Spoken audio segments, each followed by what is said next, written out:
rode katjes. 4 kleine rode katjes in een kartonnen doos. 4 kleine rode katjes, die keken heel erg boos. 4 kleine rode katjes vroegen zich af, wat is hier los?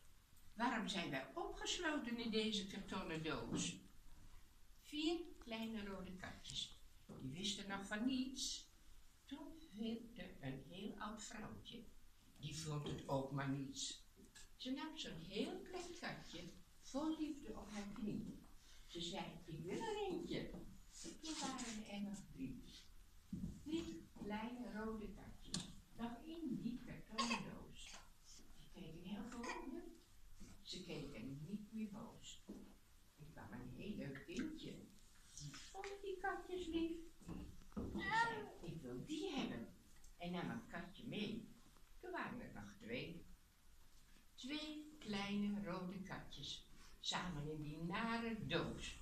Ze keken naar elkaar, hun samenzijn werd broos. Tot plots een grote hand verscheen, al keurend door de doos. En katje nummer 3 verdween. Toen was er nog maar 1. Dat ene kleine katje, zo eenzaam in die doos, keek heel verdrietig om zich heen. Waarom ben ik alleen? Maar ook dat katje verdween aras. En heel toevallig passante dit het eenzame katje voorzichtig in haar das. Het zijn soms kleine dingen die je verwonderen doen.